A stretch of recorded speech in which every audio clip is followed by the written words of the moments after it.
성탄절 휴일에도 생방송 함께해 주셔서 고맙습니다. 이가혁 라이브 이가혁입니다. 오늘 배경음악을 성탄 분위기를 내봤는데요. 들려드릴 소식은 잘 어울리는지는 모르겠습니다. 윤석열 전 대통령 여러 재판 중에 처음으로 1심 구형이 내일 나옵니다. 체포방해 등 사건 관련입니다. 특검은 최대치 구형을 통해 상징성을 부여할 가능성도 있습니다. 윤 전 대통령 최후 진술도 주목됩니다. 한동훈 전 국민의힘 대표가 장동혁 현 대표에게 필리버스터 노고 많으셨다 이런 글을 올렸습니다. 일종의 화해 신호를 보낸 거란 분석도 나오는데 장 대표는 특별한 반응을 보이진 않았습니다. 잠시 후 짚어보겠습니다. 그럼 오늘 함께할 네 분의 해설위원 소개해드리고 백도 앵커의 브리핑으로 첫 번째 이슈 보겠습니다.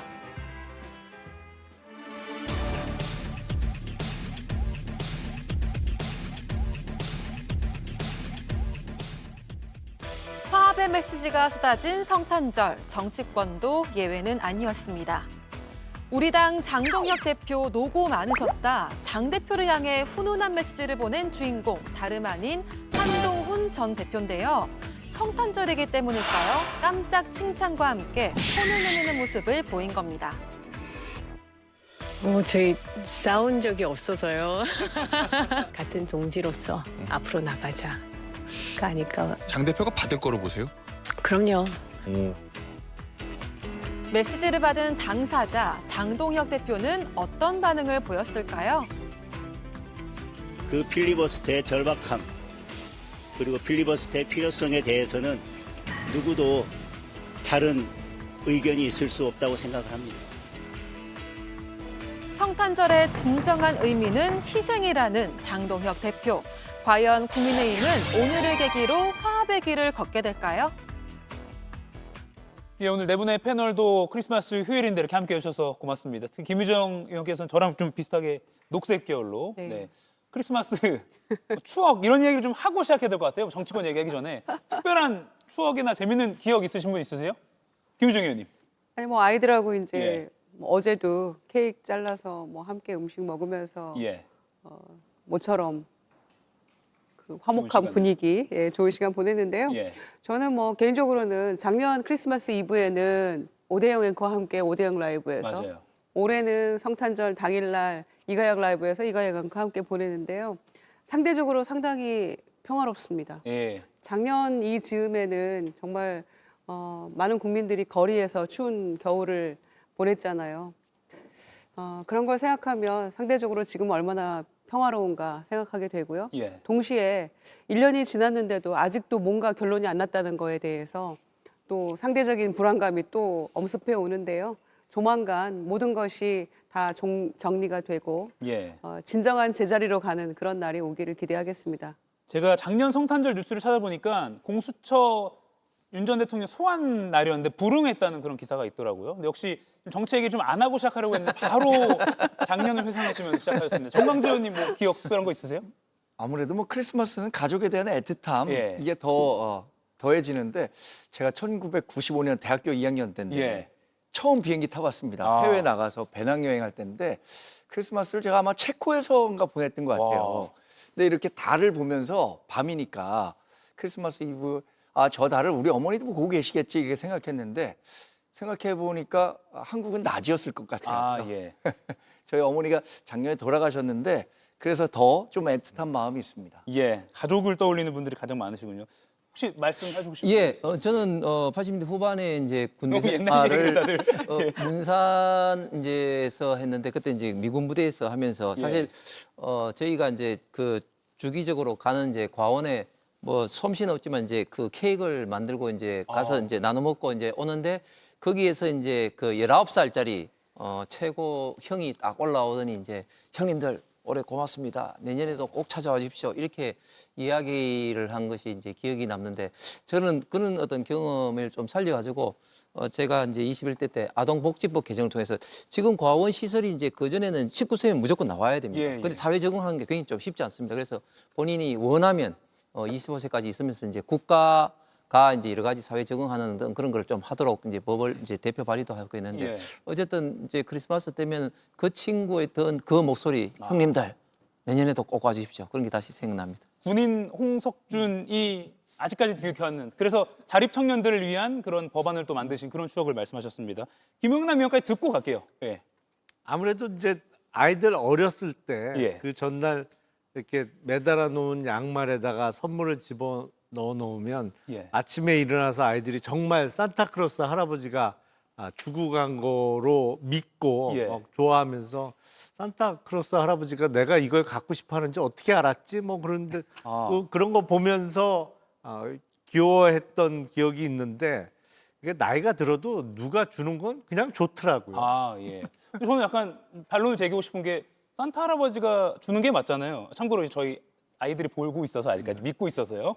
경남위원회 발언을 안 들었으면 좋겠습니다. 예. 그러면 본격적으로 정치권 이야기를 좀 해보도록 하겠습니다.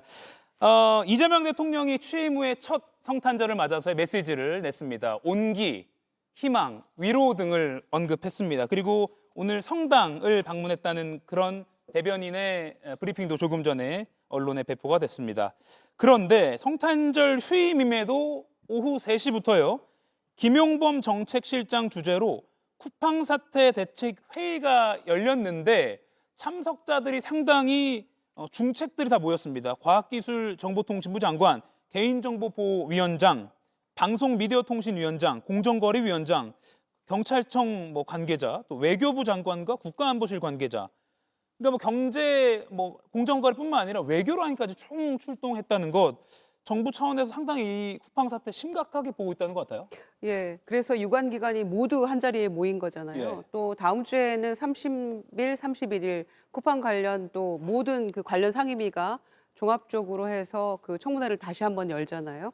거기에도 원래는 포함이 안 돼 있었던 외통위도, 외교통일통상위원회도 들어갑니다. 이제 그게 아무래도 지금 이 쿠팡에 대한 규제 또 책임을 명확하게 묻겠다라고 하는 우리 정부의 입장에 대해서 미국의 입장은 무엇인가?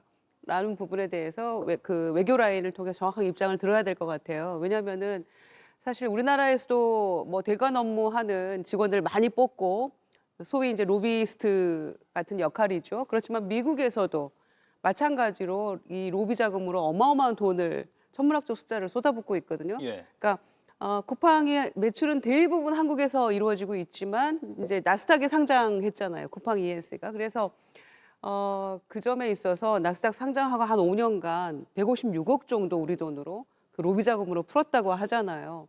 또 트럼프 취임식 때도 한 15억 가까이 돈 쓰고 예. 이제 그런 영향인지 몰라도 지금 우리나라 정부 차원에서 규제에 들어가려고 하니까 여기에 대해서 의회 관계자들, 행정부에서도 지금 목소리를 내기 시작했어요. 그러니까 미국 기술을 가진 쿠팡에 대해서 한국이 이렇게 지금 심하게 제재하려는 거 아니냐, 안 된다, 차별을 받는 거 아니냐, 지금 이렇게 얘기를 하고 있기 때문에 정확하게 미국의 입장이나 정부 방침을 알아야만 우리도 이게 사실 한미 무역 관계로 이게 비화될 수도 있는 혹시 그런 우려는 없는가, 여기에 대해서도 명확한 입장을 알아야 되기 때문에 외교 라인까지 전부 종합적으로 관계기관 모두가 모여서 예. 종합 대책을 마련하는 그런 자리가 성탄절 휴일에도 이루어진 게 아닌가 생각합니다. 그러니까요. 쿠팡이 지금 한미 무역 협상 후속 조치 이런 상황을 지렛대로 삼아서 미국 정부가 우리 정부를 압박하게끔 하고 있다. 이런 우려도 나오고 있고요. 그렇습니다. 그런 우려도 있는데 아무래도 쿠팡에 관심을 많이 가져야 되는 이유가 일단 우리 그 대한민국 역사상 3,300만 이상의 대한민국 국민들의 어떤 프라이버시 관련된 정보, 개인 정보가 지금 이제 나왔고, 그리고 쿠팡이 지금 사실상 우리 대한민국 어떤 국민들의 어떤 라이프 사이클과 뗄 수 없는 그런 영향을 미치는 정도의 어떤 기업으로 성장했기 때문에 예. 쿠팡의 영업 제재라든지 영업 정지라든지 이런 것은 맞벌이 부부라든지 이런 분들에게는 치명적인 또 생활상의 어떤 불편함을 초래할 가능성이 있어서 정부 차원에서도 상당히 신중하게 접근할 수밖에 없을 것 같은데, 저는 이 시점에서 당연히 이제 기업이 이렇게 많은 어떤 문제점이 나는 게 범정부적으로 대책을 세우는 게 맞다고 생각합니다. 그런데 지금 이재명 정부 보면은 예를 들면 지금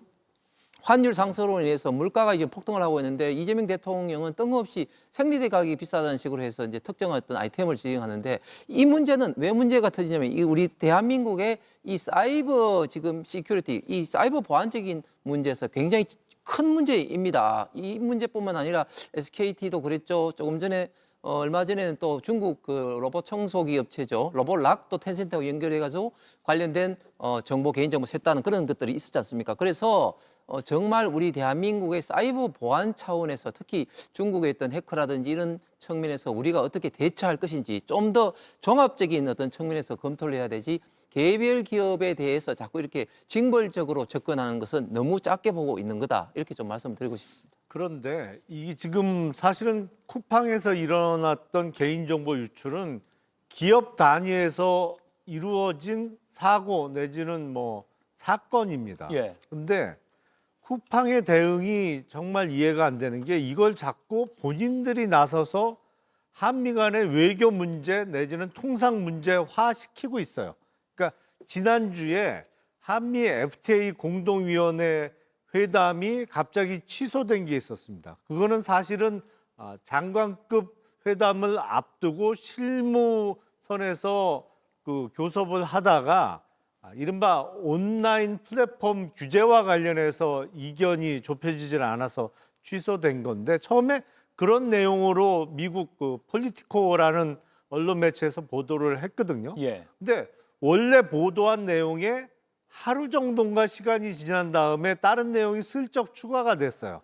그 보도 내용에 마치 쿠팡 문제 때문에 장관급 회담이 결렬된 것처럼 기사가 좀 바뀌었습니다. 예. 그러더니 지금까지 미국의 어떤 정치인 내지는 전직 고위 관료들이 쿠팡 문제를 직접적으로 언급하고 있는 중이거든요. 그러니까 이게 지금 개별 기업단에서 생겼던 사고인데 해결을 영 이상한 방향으로 지금 하려고 하는 것 같아요. 예, 그러다 쿠팡 보니까 측이요? 이걸 점점 통상 내지는 외교 문제화 시키고 있는 게 바로 쿠팡 그 자체 아닌가. 본인들의 행위 때문에 이런 문제가 점점 커지고 있는 것이 아닌가라는 생각이 드는데 이 문제를 해결하는 방식이 거꾸로 된 것 같습니다. 예. 뭐 홍석준 의원 말씀대로 전체적인 뭐 사이버 안보에 대한 것도 장기적으로 가져가야 될 것 같고요. 지금 쿠팡이 미국 정계를 흔들어서 한국 정부를 공격하려는 그런 움직임에 대해서도 즉각적인 대응은 필요한 것 같습니다. 투트랙으로 좀 필요할 것 같고요. 그래서 오후 3시부터 김영범 정책실장 주재로 장관급 회의가 개최 중이고 관련된 내용이 또 정부 쪽에서 나오면 저희가 실시간으로 바로 전해드리도록 하겠습니다. 정광지 의원님. 예. 오늘 이야기를 좀 해볼게요. 여야 대표들이 뭐 각각 교회에 가서 성탄 예배도 했고요. 분위기는 뭐 오늘은 다소 좀 평화, 안정 그렇긴 한데 사안들을 보면요. 내란 전담 재판부법, 그리고 통일교 특검 등등으로 글쎄요. 연말 넘어서 새해까지도 계속 시끌시끌할 것 같습니다. 뭐 한국 정치가 뭐 특별히 평화로운 시점은 없었던 것 같아요. 예. 저는 그 근본적인 문제에 대해서 헌법재판소에서도 이런 문제를 한번 지적했는데 본인들이 갖고 있는 권력이라고 해서 자제하고 절제하지 않고 그 권한을 120% 행사하려다 보니까 상대방이 수용할 수 없는 수준까지 다다라는 그런 문제점이라고 봅니다. 예. 사실 그 지금 민주당이 국회에서 절대 다수의 의석을 갖고 있잖아요. 언제든지 본인들이 마음만 먹으면 본인들이 원하는 방향의 법안을 만들 수 있습니다. 지금 내란 전담 재판부라든가 허위 조작 정보 처벌법과 관련한 것도 그런 판단이 있었기 때문에 밀어붙인 거거든요. 그런데 그 가장 큰 문제는 이 법안에 대해서 많은 사람들이 우려하고 있다는 거예요. 내란 전담 재판부 관련한 경우는 위헌성을 덜어냈다고는 하지만 관련한 얘기가 계속 논란이 되고 있는 거고요. 허위 조작 정보 처벌법도 기자협회를 비롯해서 관련 종사자들이 이 법안의 문제점들에 대해서 조목조목 반대하고 우려하고 있습니다. 예. 그런데 이런 목소리들에 대해서 귀 기울이는 대신에 본인들이 원하는 법안은 언제든지 만들 수 있다. 이렇게 밀어붙이니까 이런 갈등의 어떤 증폭되는 요인 가운데 하나가 민주당이 이렇게 과도한 입법권을 독주하고 있는 것 아닌가라는 문제점을 지적하지 않을 수가 없습니다. 예. 그리고요. 또 하나 한동훈 전 국민의힘 대표가요. 장동혁 대표에 대해서 24시간 동안 혼신의 힘을 쏟았다. 필리버스터를 얘기하는 것이죠. 노고 많으셨다라고 했고 모두 함께 싸우고 지켜내야 할 때다 이렇게 말했습니다. 김유중 의원님. 네. 지난 12.3 계엄 이후에 1년 만에 한동훈 대표가 장동혁 대표를 직접 언급하면서 글을 쓴 거다. 이거 화해 제스처 아니냐? 뭐 이런 여러 분석이 나오거든요. 어떻게 보셨어요? 뭐 그렇게 볼 수도 있겠습니다만은 그 필리버스터 24시간 끝나고 나서 좀 한참 있다가 이 글을 올린 것 같거든요. 예. 그래서 타이밍상 본인이 뭐 매우 자의적으로 이 글을 올렸을까 뭐 이런 의심도 하게 되는데요. 어찌됐거나 뭐 계기가 돼서 서로 화해할 수 있다면 좋겠죠. 예. 그런데 장동혁 대표의 반응은 좀 그렇지 않은 것 같아요.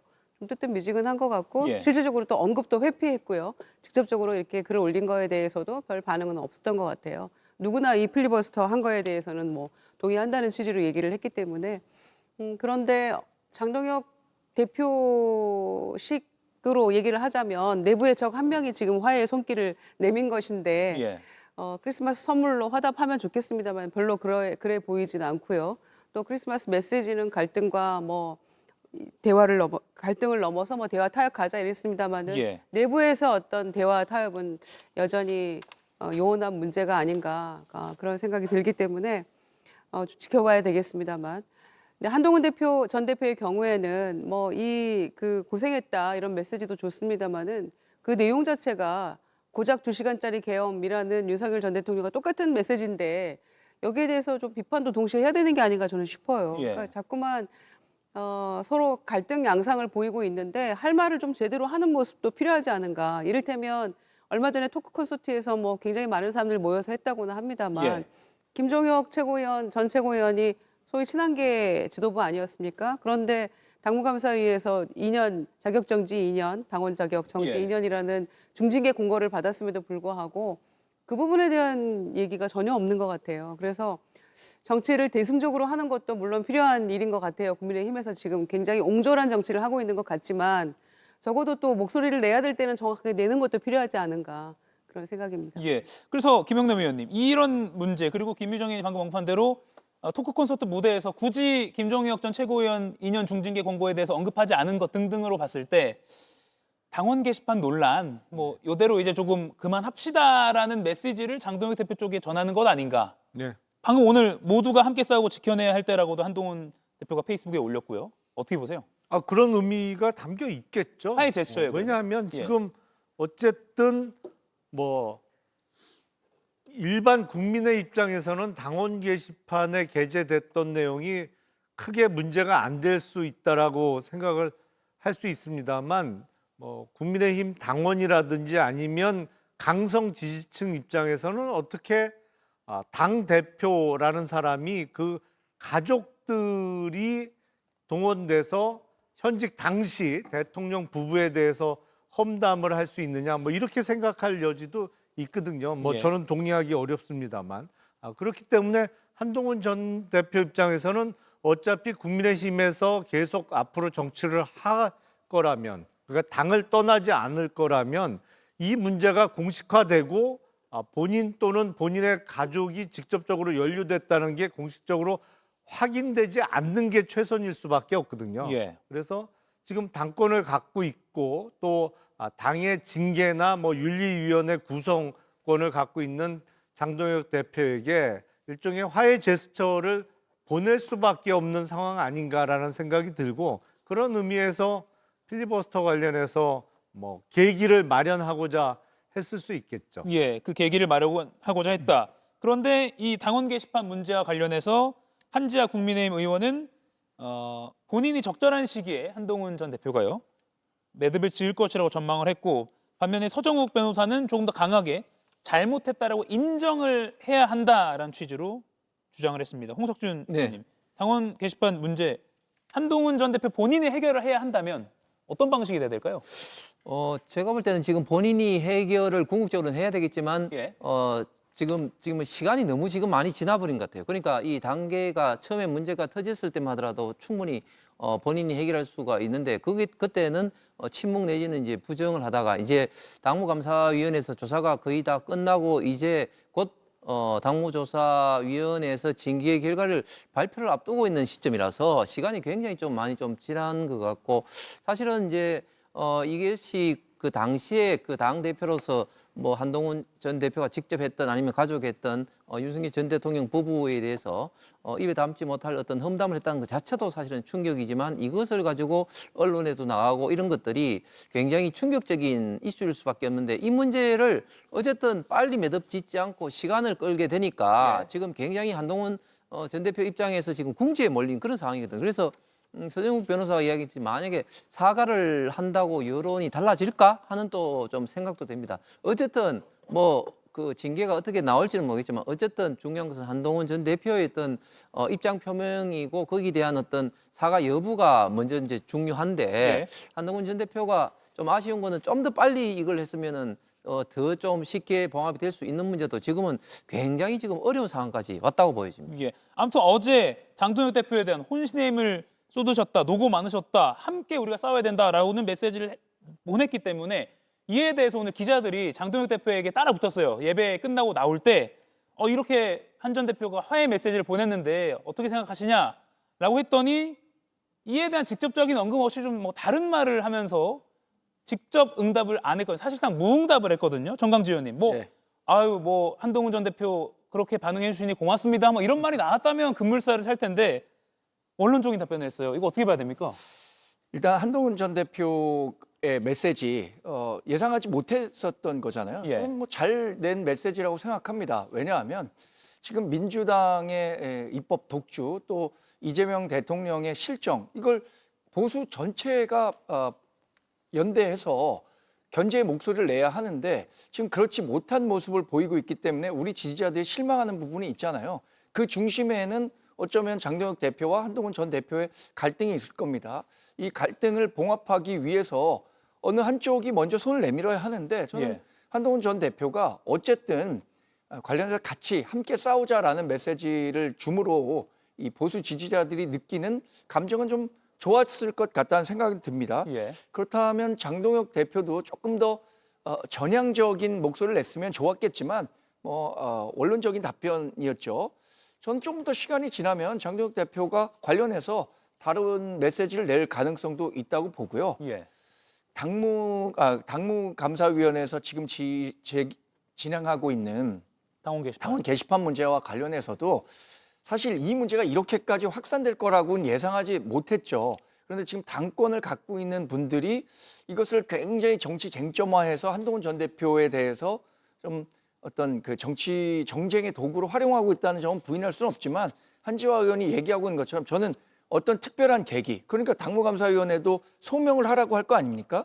또는 윤리위원회가 구성돼서 윤리위원회가 최종 심판을 할 때도 한동훈 전 대표에게 소명을 하라고 할 텐데 이 계기에 뭐 한동훈 전 대표가 관련한 입장을 표명하면 그것으로 이 당내 갈등을 좀 마무리하는 수순으로 가면 어떨까라는 생각은 해봅니다.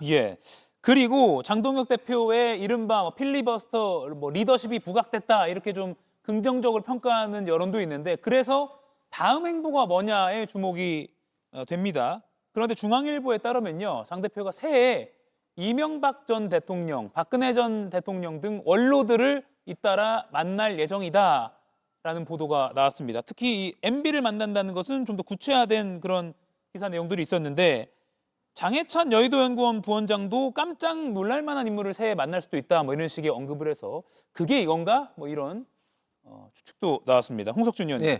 MB를 만난다. 이거 어떤 의미인가요? 뭐 사실은 뭐 크게 뭐 보지 않고 뭐 일반적으로 이제 본다면 이제 원로 전직 대통령이고 또 당이 이제 배출한 대통령이기 때문에 당연히 이제 뭐 새 인사 차원에서 뭐 가는 것은 뭐 당연히 지극히 좀 뭐 상식적인 이야기인 것 같습니다. 그런데 이것이 최근에 어떤 상황, 즉 최근에 이제 12.3 비상계엄 직후에 이제 사과 여부 논쟁부터 해서 장동혁 지도 체제에 대해서 조금 비판적인 목소리를 내신 분들이 공교롭게도 그 과거 MB와 어떤 인연이 계신 어떤 그런 국회의원들이 좀 많았습니다. 뭐 그렇기 때문에 뭐 이런 어떤 측면에서도 좀 의미가 있을 것 같고 그럼에도 불구하고 최근에 이명박 대통령도 장동혁 대표 중심으로 단합해야 된다 이런 어떤 목소리를 좀 냈기 때문에 장동혁 그 대표로서는 전직 대통령을 뭐 새 인사차 만나지만 더더욱 이런 어떤 정치 어떤 뿌리상 어떻게 보면 좀 갭을 따져서 가장 그 우리 현재도 뭐 당내 영향을 미칠 수 있는 전직 대통령 만남을 통해서 당내 어떤 지지 기반을 더욱더 좀 강하게 하는 뭐 그런 어떤 효과도 기대할 수 있을 것 같습니다. 예, 김영남 의원님. 네. MB가요, 최근에 국민의힘 의원들과의 모임에서 이렇게 말을 했습니다. 잘 되는 집안은 강도가 들어와도 물리친다. 자꾸 안 된다고 하지 말고 똘똘 뭉쳐야 한다. 똘똘 뭉쳐야 한다는 거 강조했는데 강도가 들어와도 여기서 강도가 혹시 장동혁 대표와 지금 갈등을 빚고 있는 한동훈 전 대표 아니야? 라는 물음표가 찍히거든요. 너무 과한 해석일까요? 글쎄요, 뭐 그런 해석도 가능하겠습니다만 지금의 정부 여당을 지칭한 거로 볼 수도 있겠죠. 아, 예. 그러니까 뭐 그런 의미에서 싸우지 말고 뭉쳐라라는 해석도 나올 수 있는 발언이기 때문에 뭐 양쪽의 가능성이 다 가능하겠습니다만, 그러니까 장동혁 대표죠. 예, 현 아직은 대표입니다. 전이 아니죠. 근데 장동혁 대표가 그러니까 최근에 당내 리더십이 크게 흔들렸던 거는 틀림없는 사실 같아요. 그러다 보니까 당 대표로서는 최초로 필리버스터의 주자로 나섰고, 그리고 혼자 24시간을 다 채운 거잖아요. 뭐 중간에 화장실은 다녀왔습니다만, 그리고 그 다음에 MB 대통령을 비롯해서 뭐 앞으로 박근혜 전 대통령까지 만난다는 거는 본인의 흔들렸던 당 대표로서의 입지를 공고히 하기 위해서 당 대표로서 국민의힘 출신의 전직 대통령을 예방하는 절차로 보이거든요. 그래서 지금 장동혁 대표의 행동들은 무엇보다도 최우선순위의 목적은 본인의 당내 기반을 다시 공고히 하는 거다. 흔들리지 않도록 예. 하는 게 제일 큰 목적인 것 같고, 그런 의미에서 한동훈 전 대표의 필리버스터 관련한 화해 제스처에 대해서 무응답으로 나가는 거는 역시 여기서 화답을 했다가는 전통적인 본인의 지지 기반이라고 할 수 있는 강성 지지층 내지는 윤 어게인 세력으로부터 공격을 당할 수 있기 때문에 그것 때문에 좀처럼 화답하기는 지금 어려운 상황 아닌가라는 생각이 듭니다. 예, 그러니까 왜 한동훈 전 대표의 화해 메시지에 화답을 안 하지? 왜 MB를 만나지? 등등 모든 사안이 지금 장동혁 대표의 어떤 기반이 흔들린다는 것을 그런 현상과 연관져서 해석할 수밖에 없는 것 같아요. 이 현상도 그렇습니다. 어떤 거냐면요. 통일교 특검법 관련해서 국민의힘과 개혁신당이 손을 잡았죠. 민주당에 대해서 특단의 조치, 압박 전술을 거론했습니다. 특검 추천권을 헌재나 민변에게 준다는 것은 더불어민주당이 특검을 하지 않겠다는 뜻입니다. 이번 주 안에 전향적인 입장을 보이지 않는다면 모든 특단의 조치를 강구하겠습니다. 뭐 양당에서 공이 뭔가 함께 할 수 있는 일이 있다면은 압박 전술에 나설 수 있습니다. 근데 연락이 한번 오긴 왔습니다. 예, 뭐 단식 또 그 이상의 투쟁이 필요하지 않을까라는 이준석 개혁신당 대표의 의견이 있었고요. 그럼 이걸 장동혁 국민의힘 대표 쪽은 받아들일까? 앞으로 듣기만 아니죠. 통일교 특검을 어떻게 민주당과 대항해서 이끌어 나갈까? 이게 또 리더십으로 또 연결됩니다. 김유정 의원님. 네. 단식 뭐 받아들일까? 어떻게 보세요? 글쎄요. 저는 뭐 정치권에서 단식 뭐 이런 건 좀 이제 진부한 어떤 정치적 액션이 아닌가 생각하는데, 여전히 단식 얘기가 나오는 거 보고 뭐 이준석 청년 정치를 표방했던 이준석 대표도 별 수 없구나 이런 생각도 동시에 들어요. 그런데 그 이상의 특단의 조치면 뭐 삭발입니까? 단식과 삭발? 예. 클리셰 아닙니까? 의회 정치에서 계속 투쟁의 어떤 상징적인 의미로서 계속 단식 아니면 삭발 이런 게 해왔었는데 예. 뭐 두 개를 다 동시에 하는 것도 특단의 조치가 될 수는 있겠죠. 그런데 일단은 민주당에서 이제 일단 다 각자 법안을 내놓고 나서 우리가 논의를 해봅시다 이렇게 된 건데, 벌써부터 이렇게 와글와글 하는 이유가 안 받을 줄 알았는데 민주당이 하겠다 해보자라고 해서 당황한 거 아닌가, 저는 뭐 그런 생각도 한편 해봅니다. 결국 이 드루킹처럼 될 수 있다라는 그 얘기의 이면에는 역현상이 나타날 수도 있는 거죠. 그때 김성태 전 원내대표가 단식 투쟁 끝에 드루킹 특검 받았는데 그 관철을 했는데 예. 결국에는 민주당에게 어떤 불리한 상황이 돼버리고 말았잖아요. 이번에는 하자 했는데 국민의힘이 제가 생각하기에는 훨씬 더 불리한 여러 가지 여건이 있다고 생각하거든요. 그래서 안 받을 거라고 생각했는데 민주당이 합시다 했더니 당황해서 지금 막 이런 얘기 꺼내고 있고 그다음에 특검 추천 방식과 범위 예. 얘기도 막 다 이것저것 갖다 붙이고 있고 또 한편으로는 패스트트랙에 이걸 태워서 하자라는 얘기까지 나오고 있거든요. 예. 그거는 사실상 한 1년 정도 걸리는 건데 패스트트랙이 빨리 하자는 얘기가 안 되는 거잖아요. 예. 그러니까 협의가 안 되면 그렇게 해보자라는 뭐 다른 표현일지 몰라도 사실상 굉장히 당황했다. 저는 이렇게 판단하고요. 그래서 일단은 법안을 다 만들어지면 민주당이 이제 연말까지는 좀 어려울 것 같고요. 얼마 며칠 안 남아서. 예. 그러면 모든 그 협상 카드를 논의 테이블에 올려놓고 얼마든지 협상할 수 있다라고 생각하고요. 김병기 원내대표를 포함한 지도부에서도 이건 뒤로 물러설 수 없는 거다. 이제 이거는 특검은 확실하게 가는 것인데 협상은 얼마든지 가능하다. 이렇게 얘기하고 있기 때문에 굳이 벌써 단식 뭐 삭발까지는 안 나왔어도 이런 얘기 미리 선제적으로 꺼낼 필요 없다라는 생각입니다. 예. 홍준표 전 대구시장이 방금 김유정 의원이 말한 것과 비슷한 말을 했습니다. 통일교 특검을 하면 국민의힘 정당 해산 사유가 하나 더 추가될 뿐이다라고 일가를 했습니다. 정강지 의원님. 네. 민주당과 국민의힘 통일교 특검하면 국민의힘이 처벌될 사람 더 많다. 이런 예측 어떻게 보세요? 글쎄 홍준표 전 대구시장은 이 통일교 교인들이 대거 국민의힘에 입당해서 선거 과정에서 그러니까 경선 과정에서 윤석열 전 대통령을 지지했던 것 아니냐라는 의심을 크게 하고 있는 것 같습니다. 그러니까 이런 부분에 대해서 비판적일 수밖에 없다고 생각하는데 저는 그 통일교 특검을 한다고 하더라도 지금 민주당이 예상하고 있는 것처럼 뭐 2018년에 되치기 그러니까 2018년에는 드루킹 특검으로 민주당의 김경수 전 지사가 날아간 것처럼 이번에 국민의힘이 오히려 더 타격을 받게 될 것이다. 그렇게 생각하지는 않습니다. 무엇보다 지금 권력을 갖고 있는 사람들은 민주당이고요. 지금 민주당 관련 인사들에 대해서 금품 제공했다는 사실 드러나고 있잖아요. 물론 국민의힘 소속 의원도 있습니다만 그 정치적 무게감 등을 고려했을 때는 저는 통일교 특검으로 인해서 민주당과 그 국민의힘 똑같은 타격이 온다고 하더라도 예. 민주당에 미칠 타격감이 훨씬 더 클 것 같아요. 왜냐? 지금까지는 항상 국민의힘만 통일교와 연계돼 있었던 것 아니냐라고 언론이든 뭐 검찰에서든 그런 보도를 해왔는데 실제 들여다보니 둘 다 영향권 아래 있더라. 이런다면 그동안 그 노출되지 않았던 민주당에 받게 되는 정치적 타격감이 더 크지 않겠습니까?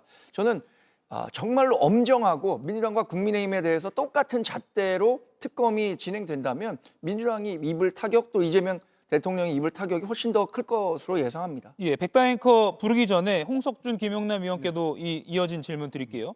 국민의힘이 통일교 특검 지금 특검 추천을 어떻게 할 것인가가 뭐 마지막 대립이다라고 본다면 개혁신당과 조국혁신당이 합의해서 특검 2명을 추천하는 방안을 제안했다. 그러니까 조국혁신당까지 이번 사안에서는 뭐 한편이 되는 뭐 이런 제안을 했습니다. 어떻게 보세요, 김용남 의원님? 그러니까 원래 과거의 예를 보면 주로 야당이 특검 주장을 하잖아요. 그래서 그 특검을 하기로 하면 지금 민주당에서 통일교 특검을 받겠다고 했으니까 특검은 하는 겁니다. 다만 추천을 어떤 방식으로 할 거냐? 이번에 야당이 주장한 특검에 대해서 왜 야당 추천은 얘기가 안 되느냐? 왜냐하면 야당도 국민의힘도 수사 대상일 수밖에 없거든요. 그러다 보니까 수사를 받을 가능성이 높은 쪽에서 특검 후보를 추천하는 게 모순되기 때문에 이런저런 얘기가 나오는 것인데 근데 개혁신당과 조국혁신당 물론 의석수가 적기 때문에 확률적으로는 수사 대상이 될 가능성이 떨어집니다만 어쨌든 통일교의 범정치권 로비와 관련된 수사가 주요 대상이 될 수밖에 없다면 정치권에서 특검 후보를 추천하는 것은 적절하지 않다고 봐요. 근데 이건 조율하면 되는 것이거든요. 근데 왜 뜬금없이 지금 단식 얘기가 나오냐.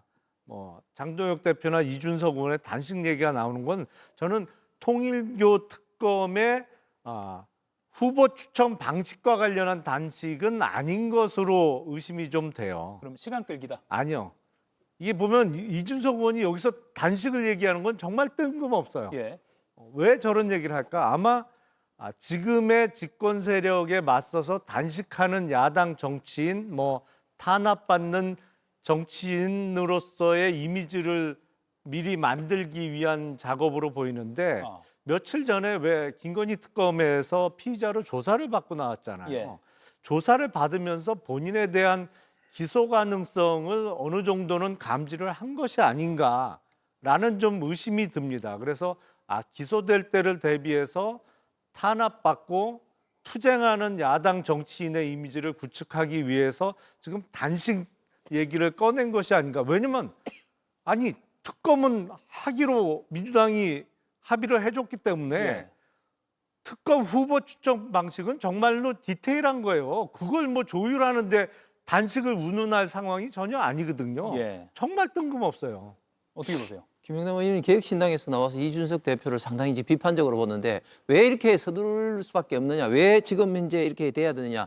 결국 이게 공소시효 문제와 관련이 돼 있는 겁니다. 이게 뇌물이 아닌 정치자금법 내지는 어떤 부정청탁으로 관련되면은 지금 이제 그 7년에 2018년도 기준으로 보면은 올해 말까지거든요. 그렇기 때문에 이걸 굉장히 서둘러서 특검법으로 공소시효를 좀 조정을 해야 되는데 지금 민주당은 일단 국민의 어떤 절대 다수가 통일교 게이트 관련해 특검을 해야 된다는 어떤 여론이 높으니까 일단은 받는 척을 하면서 이런 식으로 이제 특검 추천권을 두고 이런 침대 축구를 해서 지금 시간을 끌고 있는 게 아닌가 이렇게밖에 생각이 안 되고 누가 보더라도 3자가 하는 것이 맞죠. 그래서 국민의힘이 제안한 것처럼 대법원이나 법원행정처가 하든지 아니면 변협이 하든지 3자가 당연히 해서 이거 빨리 그 연말이 가기 전에 사실 이게 별로 시간이 걸릴 것도 없습니다. 특검법 뭐 만드는데 뭐 한두 시간만 하면 되는 거고요. 그래서 빨리 특검법을 해서 공소시효 문제를 좀 조정을 해야 된다. 그다음에 지금 홍준표 시장이 저런 식으로 이야기했지만 상식적으로 민중기 특검이 수사를 이렇게 했는데 만약에 통일교와 국민의힘이 관련된 사람이 있었다면 권성동 의원만 구속 수사했겠습니까? 아무래도 탈탈탈 털어서 국민의힘 관계자들은 더 많은 사람들을 수사하고 구속하지 않았을까 싶어서 이런 사항들이 통일교 특검이 본격화되면은 국민의힘보다는 민주당에 관련된 사건들이 엄청나게 많아질 가능성이 있을 것 같습니다. 일단 야당이 내놓은 대법원장이나 법원행정처장이 특검 후보를 추천하는 건 정말 말도 안 되는 아니에요. 왜냐하면 특검이 출범하게 되면 그 검사잖아요. 특별 검사잖아요. 예. 수사기관으로서 뭐 압수수색영장, 구속영장, 나중에 기소하면 기소한 내용까지 다 법원의 판단을 받을 수밖에 없습니다. 1심부터 해서. 근데 사법부의 수장이 추천한 특검의 영장을 1심 판사가 기각해야 되는 상황이 되잖아요. 예. 그러니까 선수 선발은 감독이나 코치가 해야 되는 거지 심판이 어떤 한쪽의 선수 선발을 할 수는 없는 거예요. 그러니까 이런 비상식적인 주장을 왜 하나? 오히려 특검의 출범을 늦추는 게 야당의 목적 아닌가라는 의심을 할 수밖에 없어요. 예. 아무튼 여야가 특검을 하겠다는 건 합의했는데 그 후속 과정이 국민들의 예상보다는 좀 더 지지부진한 것 같습니다. 해를 넘길 가능성도 커 보이고요. 한번 좀 지켜보겠습니다. 두 번째 이슈도 상당히 중요한 내용입니다. 윤석열 전 대통령 관련 이슈인데요. 백다 앵커의 브리핑으로 만나보시죠. 국민특검은 윤석열 전 대통령에 대해 특수공무집행 방해죄 등으로 체포영장을 청구하였습니다. 내란 특검이 출범하자마자 꺼냈던 것 바로 체포방해 혐의죠. 그리고 내일 체포방해 혐의 결심 공판이 열립니다. 윤석열 전 대통령 첫 구형을 받게 되는 건데요. 1심 선고일은 내년 1월 16일입니다. 판결 선고는 119 사건 판결을 기다려서 해야 되는 게 아닌가라는 말씀을 좀 드립니다. 예상치 못한 공격, 결심 공판 직전까지도 윤 전 대통령은 선고기일 지정에 반발했습니다. 느닷없이 마지막에 증거 철회를 하면서 여기서 끝냅시다. 이렇게 하는 경우는 이거는 뭐 명백한 불이타가 되기 때문에 내일 특검의 구형 이후 시작될 윤 전 대통령의 첫 번째 최후 진술. 이번에는 어떤 이야기가 나올까요? 예, 내일 윤 전 대통령의 운명의 날 이렇게도 이름을 붙일 수 있을 것 같습니다. 1심 첫 구형입니다. 12.3 계엄 사태 이후에 윤 전 대통령 본인의 구형이 나오는 건 처음입니다. 물론 구형이 선고는 아니기 때문에 그냥 이렇게 다른 사안이라면 그렇게 크게 다루지는 않지만 윤 전 대통령이기 때문입니다. 체포 방해 사건 등입니다. 내란 사건이 아닌 다른 사건이죠. 김은혜 의원님, 내일 구형량이 상당히 주목됩니다. 어느 정도로 예상하세요?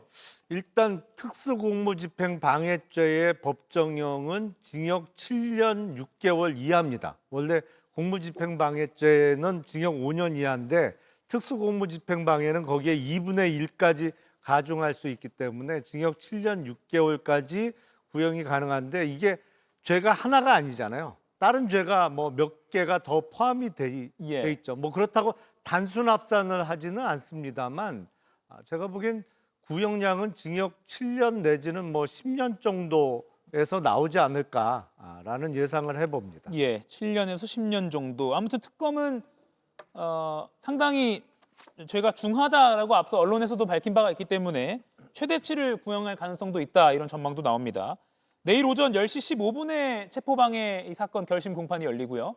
특검의 구형 이후에는 뭐 절차대로 윤 전 대통령 본인이 최후 진술을 할 예정입니다. 어떤 말을 할까도 궁금한데 직전 공판에서 이렇게 말했습니다. 어차피 계엄령 선포라고 하는 거는 그 자체가 사법심사의 대상이 되질 않고 저희도 이제 수집을 하려고 했는데 정말 재판이 신속하게 가야 되면 복사를 다 해서 복사비 받고 기록도 주고 이렇게 합니다. 근데 어마어마한 분량의 기록을 그냥 던져놓거든요. 느닷없이 마지막에 증거 철회를 하면서 여기서 끝냅시다. 이렇게 하는 경우는 이거는 뭐 명백한 불이타가 되기 때문에 이거는 좀 재고를 한번 해주시는 것이 어떨까 요청드립니다. 네, 재판부의 입장은 말씀드렸고요. 예, 결심 공판 직전까지 선고기를 늦춰달라라고 절차가 좀 잘못되어 가고 있다 뭐 이런 주장을 했기 때문에 내일 윤 전 대통령 본인의 최후 진술에서도 뭔가 좀 재판부에 대한 비판을 하지 않을까라는 예상도 나옵니다. 홍석준 의원님, 네. 어떻게 예상하세요? 예, 일단 뭐 그 비상계엄을 할 수밖에 없었던 당시에 그 민주당이 29번 이상의 어떤 탄핵을 하고 또 사상 최초로 일반 어떤 예산을 수정 삭감하는 거라든지 그런 어떤 일반적인 어떤 비상계엄을 배경으로 또 이야기 하실 가능성이 굉장히 많을 것 같고 특별히 또 선거 기일 관련해서는 사실 그 체포 방해 이 관련된 재판도 결국은 이 크게 보면 이제 본 재판인 내란 재판과 연동이 되는데 내란 재판이 끝나지 않은 상태에서 선고 기일을 이제 정하고 이렇게 된 상태에 대해서 또 문제 제기를 좀 충분히 좀 하실 가능성이 있다. 그다음에 또 지금 윤석열 전 대통령이 받고 있는 재판이 종류가 어마어마하게 많습니다. 내란 관련된 것만 하더라도 내란 본 재판이 있고 이 체포 방해가 있고 또 민중기 특권 관련된 이런 거라든지 최근에 또 뭐 일반 이적이라든지 이런 거 추가 기소가 되는 거라든지 뭐 그런 등등이 있기 때문에 사실 변호사들이 1년에 이런 모든 재판이라든지 이런 것을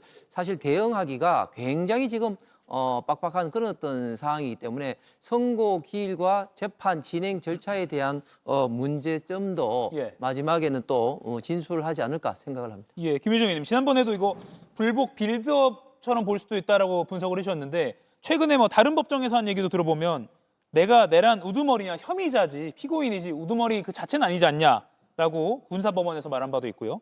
통닭 사줄 돈을 국회가 말렸다. 이게 계엄의 배경이다는 취지로 말한 적도 있고 뭔가 거침없는 발언이 이어지고 있어서 내일 최후 진술이 좀 예상이 어떻게 될지 궁금합니다. 네, 한 번도 반성 없이 사사건건 시비를 걸고 있잖아요. 그런 점에서 스스로 얘기하다가 점점 더 화가 나서 막 목소리가 커지고 소위 핏대 올리는 그런 모습을 저희가 여러 차례 목도를 하게 됐었는데요. 이 특수공무집행 방해 혐의와 관련해서는 첩보영장을 적법하게 집행하려 하는 것을 다 막아선 거 아닙니까? 당시에 국민의힘 의원들도 그 관저 앞에 가가지고 한 40~50명이 외쳤던 그런 생각도 나고요. 당시 나경원 의원이 헌법을 지키기 위해서 거기 갔다라는 그런 뭐 궤변도 또 떠오르는 그런 순간입니다.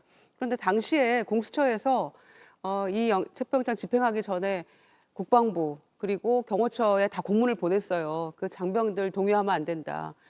해야 될 업무 이외에 이 협조하면 나중에 민형사상 책임 다 묻게 되고 예. 경호처 직원들도 마찬가지다. 그래서 저희가 이 자리에서도 경호처 직원들 절대로 아무도 지켜주지 않습니다. 정말 여러 차례 말씀드렸던 그런 기억도 나는데요. 그렇게 했던 사람이 그리고 또 그 체포된 이후에는 김건희 씨가 경호처 가서 했던 얘기도 떠오르지 않습니까? 총은 뒀다 뭐하냐.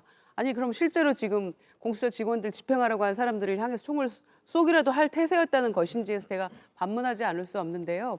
그렇게 했던 사람들이 아직도 무슨 할 얘기가 남아서 여러 법정에서 핏대를 올리고 이렇게 한다는 것은 여전히 반성도 없고 국민들에게 조금도 미안하지 않은 그런 모습이어서 예. 제후 진술에서 어떤 이야기로 횡설수설을 하든지 간에 저는 재판부가 거침없이 법대로 잘 1월 16일에 선고해 주길 기대하겠습니다. 예, 사실 이 백대현 재판장은 윤 전 대통령 측의 어떤 요구에 단호하게 끊을 건 끊고 그래서 지기현 부장판사는 좀 다르다라는 평가도 받아왔습니다. 정강지 의원님, 네. 그간의 좀 거침없는 발언에 비춰보면 내일 최후 진술 어떻게 예상하십니까?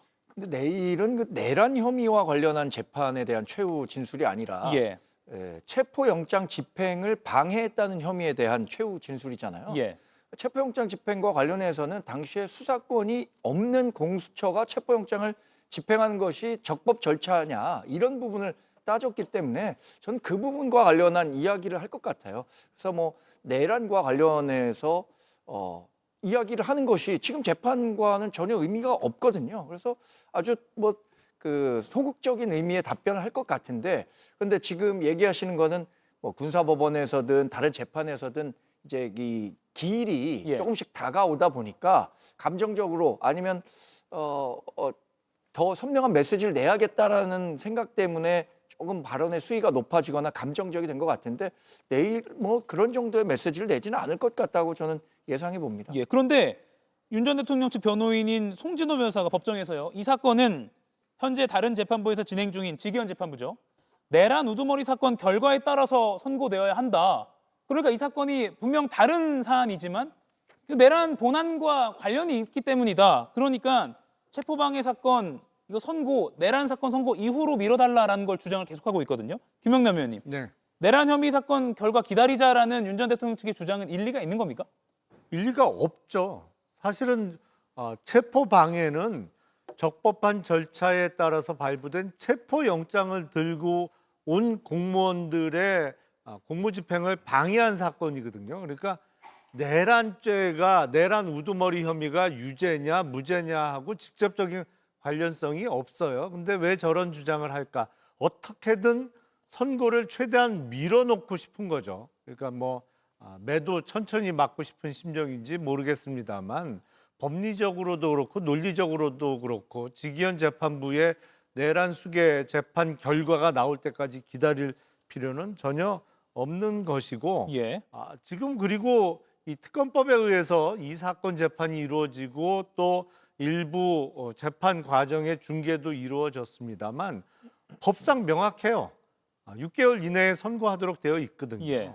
지금 지기현 재판부가 이상하리만큼 재판을 오래 끌고 지연되고 있는 거지 이 재판이 잘못된 거는 전혀 없어 보입니다. 예. 아마 내일 오전에 진행되면 구형은 점심 지나서쯤에 구형과 최후 진술이 나올 것 같습니다. 바로 이 시간에 저희가 이각 라이브에서 또 자세하게 전해드리도록 하겠습니다. 그러면 어제 내란 우두머리 혐의 공판도 열렸거든요. 윤 전 대통령 측의 변호인이 조지호 전 경찰청장 어제 증인으로 나왔습니다. 이 조 전 청장의 진술의 신빙성을 흔들기 위해서 이런 말을 했고요. 그러자 지기현 부장판사가 제지에 나섰습니다. 저희는 조지호 증인이 물론 지금 건강이 안 좋으신 건 맞는데 다른 재판에서도 이렇게 자기한테 불리한 얘기가 나오면 진술에 있어서 좀 앞뒤가 안 맞는 얘기가 나오면 좀 저런 식으로 재판장님 그 부분 근데 그건 좀 약간 그래서 저희들은 그렇게 말씀하실 건 아닌 것 같고 조사 당시에 선망 증세가 혹시 있다던가 치료 중에 그런 건 없으셨습니까? 무슨 선망 증상이 있다든지 그 정도는 아니었고. 예, 뒷부분에 보신 그 선망 증세 발언은 지난 2월에 윤 전 대통령 탄핵 헌재 심판 때 조지호 당시 경찰청장을 흔들기 위한 질문 아니냐라는 비판을 많이 받기도 했습니다. 송강지 의원님, 예. 어제도 그리고 지난 2월에도 뭔가 조지호 전 청장의 건강을 계속 빌미 삼아 이야기하는 것 같아요. 그런 것 같습니다. 저도 왜 조지호 전 경찰청장이 하는 발언에 대해서 자꾸만 선망 증세와 같은 건강 이야기를 하는가 원인을 한번 따져보니까 조지호 전 경찰청장이 최근에 법정에서 굉장히 유의미한 증언들을 했어요. 뭐라고 그랬냐면 윤석열 전 대통령이 월담하는 의원들 다 잡아들여라, 체포해라 이렇게 얘기를 했고, 두 번째 전화 통화에서는 그 월담, 그 국회의 담이 높지가 않으니까 그거 불법 행위니 체포하라라는 진술을 했단 말이에요. 예. 이것이 그 본인의 계엄과 관련해서 일체의 그 정당 행위, 정치 행위를 금지한다고 돼 있잖아요. 이런 부분들에 대해서 그 위헌 위법적이라는 판결을 내리고 있는 거 아닙니까? 이것을 결정적으로 증언하는 것이었는데 마침 또 조 전 청장 같은 경우엔 건강상의 문제가 지금 제기되고 있잖아요. 뭐 본인이 건강 상태가 좋지 않다라는 점이 뭐 대중에게도 알려졌는데 예. 그런 부분을 계속해서 공격해서 조 전 청장의 이야기가 실제 뭐 신빙성 있는, 그러니까 신뢰할 수 있는 증언이 아닐 수도 있다라는 점을 법원에 어필하고 싶은 것 같은데, 예. 근데 지금까지 조 전 청장이 해왔던 뭐 탄핵 재판 때나 지금 내란 관련한 재판 때도 건강상의 문제, 또 특히 기억상의 문제 같은 거를 인지하기는 좀 어렵거든요. 제가 보기엔. 예. 뭐 다른 분들도 비슷한 생각하고 있을 겁니다. 다만 뭐 윤 전 대통령 쪽에서는 그런 문제점들을 자꾸만 부각시키고 싶어하는 것 같습니다. 김영남 의원님, 조지호 청장이 일관되게 윤 전 대통령이 당시 국회 월담하는 의원들 체포하라라는 지시를 했다라고 최소 2차례 이상 말했거든요. 그렇죠. 이건 재판부에도 굉장히 결정적인 어떤 증언일 수 있을 것 같아요. 뭐 워낙 다른 증거들도 많이 있습니다만 예. 조지호 경찰청장의 저 발언, 그리고 체포 명단을 불러줬는데 그중에 기억나는 사람, 뭐 주요 정치인, 국회의장을 포함해서 누구누구는 기억이 난다라고까지 증언을 구체적으로 했잖아요. 그러니까 다시 한번 작년 12월 3일 밤에 이루어진 비상계엄이 국헌문란의 목적으로 이루어진 내란이었다는 거에 대한 직접적인 증거가 된다라고 볼 수 있죠. 예. 조 전 청장의 건강 문제로 재판이 중단되자 윤 전 대통령이 직접 마이크를 잡고요. 재판 일정에 대해서 이러이러한 여러 말을 하기도 했습니다. 들어보시죠. 검찰이 주신문을 오후 한 4시까지 해버리고 나면은 변호인이 반대 신문을 못하고 또 넘어가거든요. 할 수 있으면 전날 땡겨서 시작을 하다가 좀 늦게까지라도 해야 또 이어서 저게 마무리가 되지, 당일날 만약에 김용현 저걸 한다 그러면 그날 못 끝납니다. 제가 보기에 복잡한 문제가 아닌 게 김용현 피고인이 그날 어차피 법정에 앉아 있기 때문에 일찍 끝나면 그냥 상황 봐서 물어보고 바로 진행해도 될 것 같은데, 그리고 봐서 7일이나 9일은 시간이 상당히 걸릴 것 같으면 좀 30분씩 땡겨갖고 할 생각도 있습니다. 일단 윤석열 피고인에 대해서는 피고인 신문으로 하실 거라는 거죠. 검찰 측에서 프레젠테이션 하는 걸 보고 제가 그때 한 2시간 가까이 저의 입장을 이미 다 얘기를 했기 때문에 저는 별로 논할 생각이 없습니다. 예, 중단됐던 조 전 청장에 대한 증인 신문을 29일에 이어가겠다라는 걸 보이는데 뭐 좀 속도를 내는 거라고 봐야 될까요? 본인이 얘기했듯이 2월 달에 법관 인사 전에 1월 말까지 마무리할 그런 요량으로 얘기를 했었기 때문에 본인 말에 대한 약속을 지켜야겠죠. 그래서 마지막 막판 스퍼트를 지금 내고 있는 게 아닌가라는 생각도 드는데 진작 좀 그렇게 해줬으면 하는 생각도 드네요. 예. 그래서 조지호 청장은 홍장훈 전 차장이나 곽정근 사령관이나 또는 그 조성현 수방사 1경비단장처럼 예. 굉장히 일관되게 그 내란 사태와 관련된 유의미한 증거를 진술을 하고 있는 증인들이기 때문에 마지막에 필요한 부분들을 정확하게 더 따져보겠다라는 재판부의 입장이 있는 것 같고요. 예. 전두환 내란 재판이 1심이 6개월 이전에 끝났거든요. 그것에 비하면 지금은 너무 만만디죠. 그런 차원에서 막바지 조금 속도를 내서 1월 안에 이 부분을 1심은 적어도 정리를 하겠다라는 의지가 살짝 엿보이는 그런 모습인 것 같습니다. 예, 2월 중에 법관 정기 인사가 있기 때문에 지기현 부장판사가 내년 1월 9일까지는 종결을 할 것 같습니다. 예, 저는 이 사건은 뭐 다른 어떤 사건과는 달리 어떤 끝나더라도 어떤 국론 분열의 어떤 후유증을 최소화하기 위해서는 법원에서 재판 절차를 정말 공정하게 진행될 것 같아요. 그래서 하루 이틀 앞당기려 하다가 결론을 낸 것이 어떤 진영이라도 불복할 수 있는 그런 어떤 여지를 만들어주면 안 된다. 그렇게 했기 때문에 저는 일단 가장 기본적으로 중요한 게 내란 어떤 본재판인데 내란 본재판이 진행되기 전에 다른 어떤 격가지 재판들이 이렇게 결론을 뭐 내고 이렇게 그 자체도 순서상으로도 전혀 맞지 않기 때문에 네. 일단 지기현 판사 이 본재판이 정말 그 공정하게 하면서 다른 어떤 사건들도 진행이 돼야 될 것 같습니다. 예.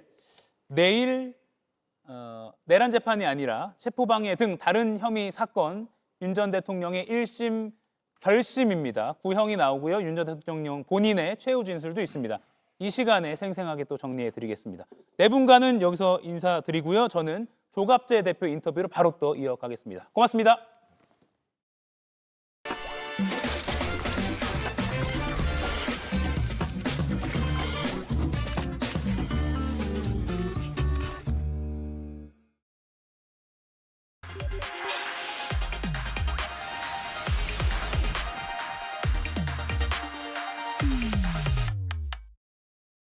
네, 좀 더 깊이, 더 자세히 들어보는 더 인터뷰 코너 시작하겠습니다.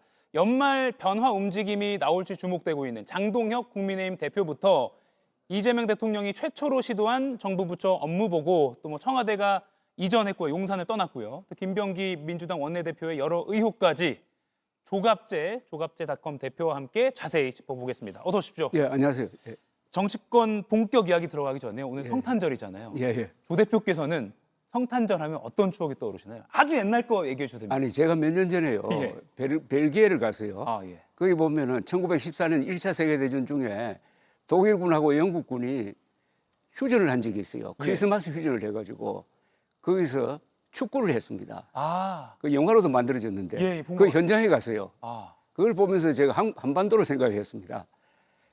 DMZ 안에서도 그런 거 한번 했으면 좋겠어요. 아하. 크리스마스는 북한에서 안 믿으니까 혹시 8.15라든지 이런 걸 해가지고 남북한 군인끼리 한번 축구 한번 하면 어떨까 하는 그런 생각 해봤습니다. 제가 알기로도 하루 동안은 서로 맥주를 나눠 먹기도 하고 뭐 선물도 나눠가지고 뭐 참호에서 나와서 서로 축구했다. 아, 그게 1914년이군요. 그 역사의 현장. 역시 이 성탄절 이야기도 조 대표께서는 그런 역사적인 이야기까지 이 얘기를 더 듣고 싶은데 국내 정치 상황 좀 여쭙겠습니다. 먼저 청와대 이전 이야기를 좀 해볼게요. 용산 시대는 사실 탄핵으로 끝났습니다. 이재명 대통령이 청와대로 옮기겠다는 건 뭐 일찌감치 말을 했고요. 어떤 점에 이재명 대통령의 청와대 시대도 어떤 점을 주의해야 한다? 제가 지난 4월 말 이재명 후보를 만났을 때 제일 처음 물은 게 그겁니다. 청와대로 들어가십니까? 하니까 들어간다고 그랬어요. 그럼 들어갔다가 또 세종시에 제2 집무실 만들어서 또 세종실로 가는 것 아닙니까? 하니까 그렇게 하기는 어려울 것이다. 헌법 개정 문제도 있고 해가지고 그래서 제가 상당히 안심을 했고 이재명 대통령의 잘한 일 중에 청와대로 돌아가는 게 참 잘한 일이라고 생각을 합니다. 왜냐하면은 청와대를 떠나서 용산 대통령실 국방부로 옮긴 게 윤석열 전 대통령의 그런 어떤 자폭 계엄으로 이어졌다고 생각하는 사람이에요. 우선 이게 대통령의 동선이 노출돼 있잖아요. 그죠? 지금 세계에서 국군 통수권자를 겸한 대통령이 출퇴근하는 나라는 거의 없습니다. 위험합니다. 그리고 이분은 과음을 해가지고 아침에 제대로 출근도 안 했잖아요. 그게 다 노출이 되고 하면서 이게 두서가 없어져 버렸어요. 이게 국가 지도부가 흔들리면 안 됩니다. 그리고 참 위험한 게 그게 국방부 그다음에 합참 대통령이 한 군데 모여 있잖아요. 그리고 공간도 마찬가지입니다. 그러면은 미사일 두 방으로 한국의 국군 지도부를 무력화시킬 수 있다는 거죠.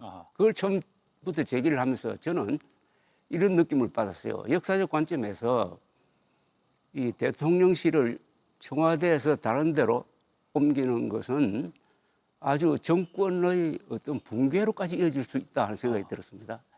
그래서 제가 지금 말씀드리고 싶은 것은 대통령실을 함부로 옮기면은 국가 지휘부가 흔들리기 때문에 정권이 무너지고 또 한 걸음 더 나가서 수도를 잘못 옮기면은 나라가 망하는 겁니다.